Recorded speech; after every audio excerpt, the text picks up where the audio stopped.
सबसे पहले हम बात करेंगे कि गुजेट एग्ज़ाम क्या होती है और इसका इम्पोर्टेंस क्या होता है। गुजेट एग्ज़ाम कंडक्ट की जाती है Gujarat secondary and higher secondary education board से, विच इज़ GACB बोर्ड।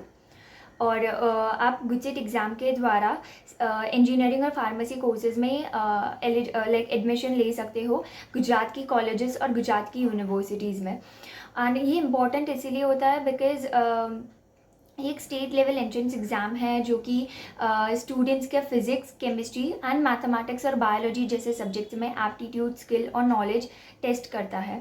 इसके द्वारा आप टॉप इंजीनियरिंग और फार्मेसी कॉलेजेस में एंट्री कर सकते हो। एंड PCM इम्पॉर्टेंट होता है अगर आपको इंजीनियरिंग कॉलेज में एंट्री लेनी है। एंड PCB इम्पॉर्टेंट होता है अगर आपको फार्मेसी कॉलेज में एंट्री लेनी है।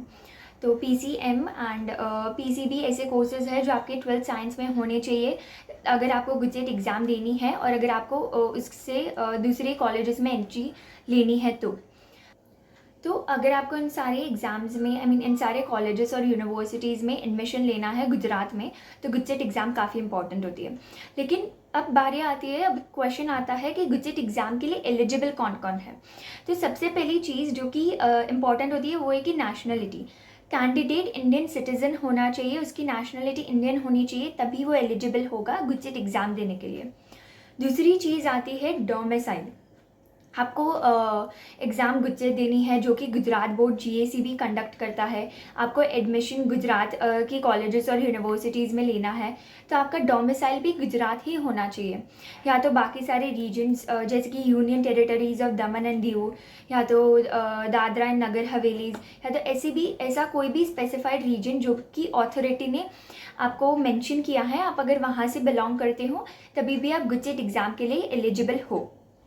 तो अब बारी आती है एकेडमिक क्वालिफिकेशन की। आपका क्वालिफिकेशन क्या होना चाहिए? आपको जिस साल गुजेट एग्ज़ाम देनी है, अगर आप उस साल बोर्ड के लिए अपीयर होने वाले हो या तो आप बोर्ड दे चुके हो तो आप गुजेट के लिए एलिजिबल हो। और ड्रॉपर्स भी गुजेट दे सकते हैं अगर उनका 12th में, या फिर जो भी इस साल पहली बारी 12th देने वाले हैं और ड्रॉपर स्टूडेंट्स नहीं हैं, सबके लिए सेम रूल है, उनके पास सब्जेक्ट्स क्या होने चाहिए उसका। कि अगर आपको इंजीनियरिंग में जाना है तो आपके मेन और कंपलसरी सब्जेक्ट फिज़िक्स और मैथमेटिक्स होने चाहिए। और जो थर्ड सब्जेक्ट है उसमें ऑप्शंस होते हैं। अगर आपको इंजीनियरिंग प्रोग्राम में जाना है तो फिज़िक्स और मैथमेटिक्स कंपलसरी। थर्ड में आप केमिस्ट्री या तो बायोलॉजी या तो बायोटेक्नोलॉजी या तो आपके पास कोई भी वोकेशनल सब्जेक्ट्स है तो वो अगर आपके पास है तो आप ये तीनों सब्जेक्ट्स होने के बाद आप इंजीनियरिंग प्रोग्राम में एडमिशन ले सकते हो गुजेट एग्ज़ाम के द्वारा। लेकिन अगर आपको फार्मेसी में एडमिशन लेना है तो आपके कंपलसरी सब्जेक्ट फिज़िक्स और केमिस्ट्री होने चाहिए। और जो थर्ड में ऑप्शनल सब्जेक्ट आपके पास अवेलेबल होते हैं वो होते हैं बायोलॉजी और मैथमेटिक्स। अगर आपके पास इन चारों में से कोई भी तीन नहीं, मतलब बायोलॉजी मैथमेटिक्स में से कोई भी एक और फिज़िक्स केमिस्ट्री अगर आपका सब्जेक्ट है तो आप फार्मेसी में एडमिशन ले सकते हो। तो ये एकेडमिक क्वालिफिकेशंस हुई अगर आपको गुजेट एग्ज़ाम में एडमिशन लेना है तो। परसेंटेज रिक्वायरमेंट, आपको कितने 12th में परसेंटेज चाहिए तब आप गुजेट दे सकते हो। अगर आप जनरल कैटेगरी से हो तो आपके मिनिमम 45% होने चाहिए अपने 12th बोर्ड में, तभी आप गुजेट की एग्ज़ाम दे सकते हो। और अगर आप कोई भी दूसरी रिजर्व कैटेगरी से हो, SC ST या OBC, तो आपके 40% मिनिमम होने चाहिए, तभी आप एलिजिबल हो गुजेट की एग्ज़ाम के लिए। लेकिन ये सारा criteria year by year change होता रहता है, तो इट इज़ इम्पॉर्टेंट कि हम हर साल, अगर हम नेक्स्ट ईयर इस वीडियो को देख रहे हैं तो हम एक बार देख लें कि अभी ऑफिशियली क्या नई अपडेट आई है परसेंटेज को लेके। अब बात करते हैं कि एज लिमिट ऐसी कोई स्पेसिफाई मैक्सिमम एज लिमिट गुजेट की होती नहीं है। आप किसी भी एज पे गुजेट की एग्ज़ाम दे सकते हो, लेकिन मिनिमम एज होती है वो है कि 17 के पहले आप गुजेट की एग्ज़ाम नहीं दे सकते। और आप किसी भी मैक्सिमम एज 17 से ऊपर आप किसी भी एज पे गुजेट की एग्ज़ाम के लिए अपीयर हो सकते हो। अगर आपने उससे पहले के 4 पॉइंट्स के लिए अगर आप एलिजिबल हो, अगर आपने वो सारे फिल कर लिए हैं, अगर वो सारे आपके फिट होते हैं, तो आप किसी भी एज पे 67, 77, 57 किसी भी एज पे आप गुजेट की एग्ज़ाम दे सकते हो।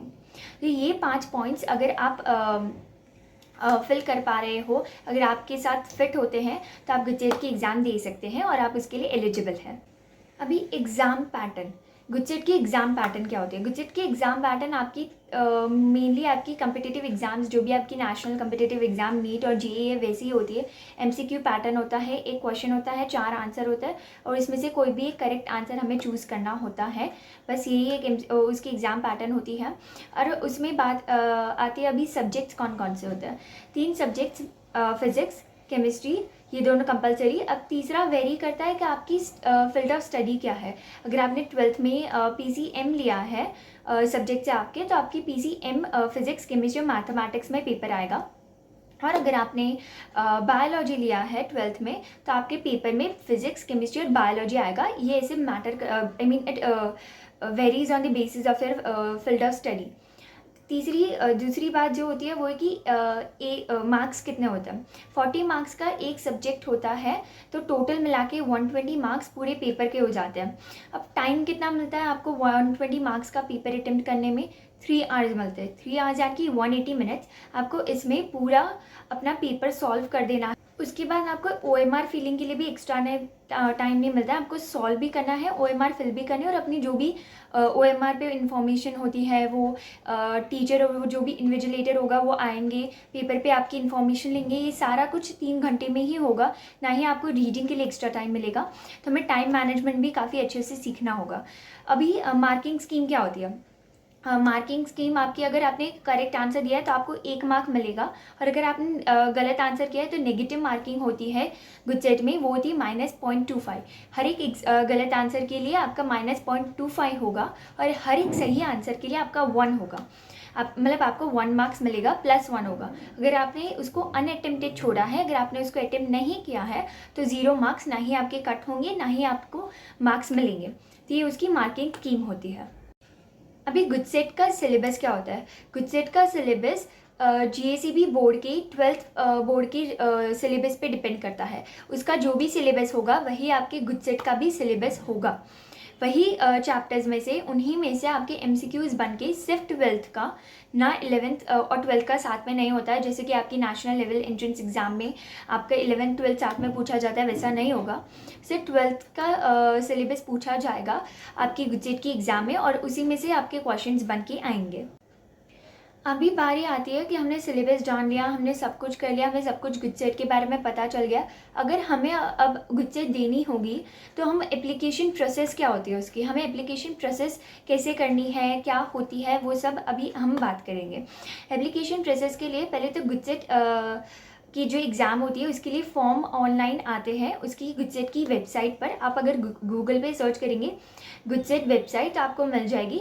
वो GACB बोर्ड के द्वारा ऑफिशियल वेबसाइट पे फॉर्म्स आ जाते हैं। उस पर आपको सारी अपनी डिटेल्स फिल कर देनी है, सारे डॉक्यूमेंट्स अपलोड कर देने हैं, और एक फ़ी पे करनी होती है, फॉर्म फ़ी। तो अभी हमने अप्लाई कर लिया गुडसेट के एग्ज़ाम के लिए, अभी हम एलिजिबल है गुडसेट एग्ज़ाम के देने के लिए। अभी जब भी गुडसेट की एग्ज़ाम होगी, हमारा एप्लीकेशन, हमारा फॉर्म बाहर आएगा, तभी हमें सेंटर पता चल जाएगा, हमें सेंटर पे जाके एग्ज़ाम देनी है। लेकिन उसके लिए हमें एग्ज़ाम देने के लिए प्रिपेयर करना पड़ेगा। प्रिपेयर कैसे करना है इसकी मैं एक डिटेल वीडियो आप लोगों के लिए बनाऊँगी।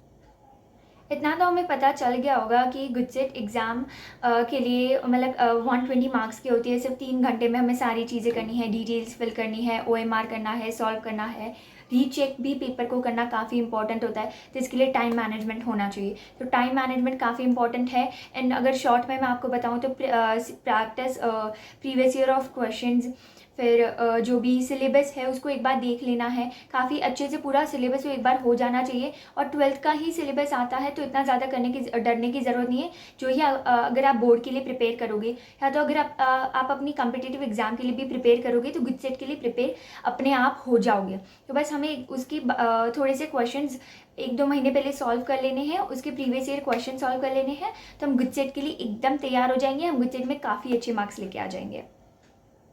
और अगर आप लोगों को चाहिए तो मैं गुडसेट के लिए एक अलग से वीडियो भी बनाऊंगी कि गुडसेट के लिए प्रिपेयर।